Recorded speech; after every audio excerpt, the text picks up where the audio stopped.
Hello and welcome to episode 2 of Fiends and Screams. Thank you to everyone who listened to episode 1 and to everyone who subscribed and shared it and everything. I really appreciate it, so please feel free to do that again. Today I'm going to be reading another short story.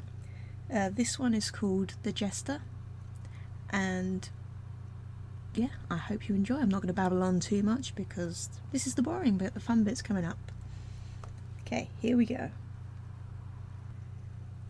The Jester by Lou Yardley. Our eyes met in the mirror. Sometimes he would look away quickly as if ashamed, but now he held my gaze. With a sigh, he removed his hat. Bells jingled cheerfully as he propped it on the old scratched writing desk. The desk filled a large portion of his dark, cramped room. A solitary candle tried its hardest to illuminate the area, but didn't quite succeed. Dreariness hung over the man like a cloud. A storm was etched on his face, darkening his features. His mouth was set in a firm line, completely at odds with how I usually saw him. If I didn't know better, I would have struggled to recognise him at that moment. He could have been another person. No matter how serious or maudlin he looked now, the man in front of that mirror would always be a source of joy for me. After all, he is a jester and that's his job. Resplendent in his cheery uniform, he has made me smile every day. I've watched him perform day after day, night after night, year after year, becoming a regular fixture within these walls. When he performs, laughter rings out across the palace, as pleasant and as cheerful as the tiny bells on his brightly coloured hat and his curly-toed shoes. It fills the hallways and the ballroom. Whisking itself through the gardens, it travels far and wide. It carries to the kitchens. I've even heard the servants chuckle at his antics. Sometimes, he doesn't even have to perform to get a laugh. On those occasions, all I have to do is take a look at his bright green and yellow motley garb, and I'm in a fit of hysterics. Looking back now, I probably should have wiped away my tears of joy to look at his face. But it just never occurred to me before. Before today, anyway.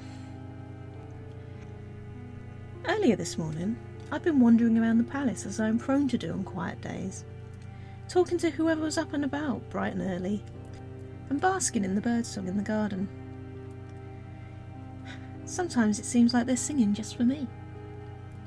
A beautiful concert for my ears only. At one point during my morning wander, I happened upon the Jester. Like me, he was in the garden. But he wasn't revelling in the birdsong. He was just sat on one of the benches. From where I stood, I couldn't see his face, but I knew it was him. Besides, no one else would be fool enough to dress as he did. I prepared myself for his jokes and his dances, and walked towards the bench. At no point did he look up to acknowledge my existence as I walked, so I just sat right beside him. As I made myself comfortable, the Jester gave a little jolt and suppressed the small noise. The movement caused his hat bells to ring, and before I knew it, I was laughing so much I nearly wet myself. It was just so bizarre. Now that I think about it, the noise could have been a sob, but jesters do not sob, do they? How can someone who brings so much happiness be so sad? It didn't add up. That was this morning.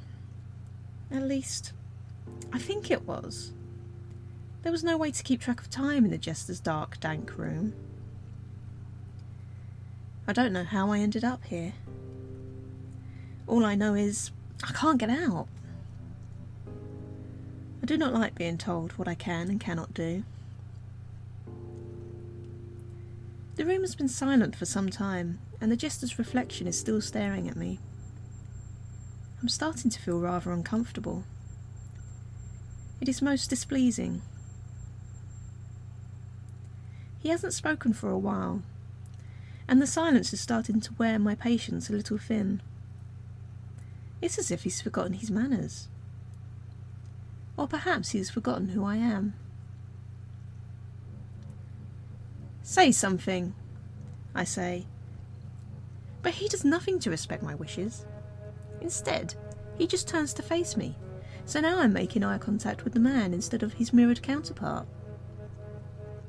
I wait for him to speak, but he says nothing. I break the silence again.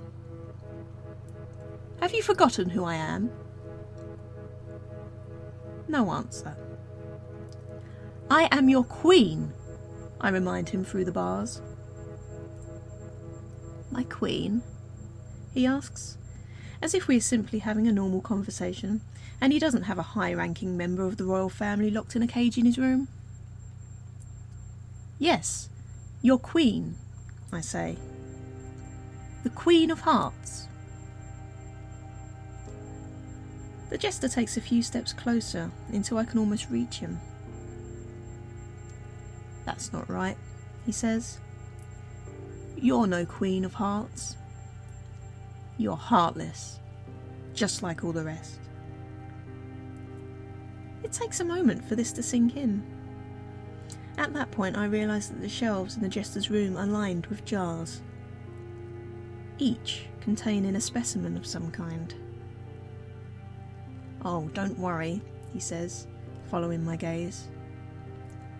I have a jar ready for you. Before he takes another step towards me, I wonder, who do all the other hearts belong to? The end. Thank you again for listening. Please do subscribe to whatever channel you're listening to this on, whether it's Podbean, YouTube or Vimeo. I'll be back really, really soon. In the meantime, take care of yourselves, look after each other, be excellent to each other. Blood, guts and hugs. Bye!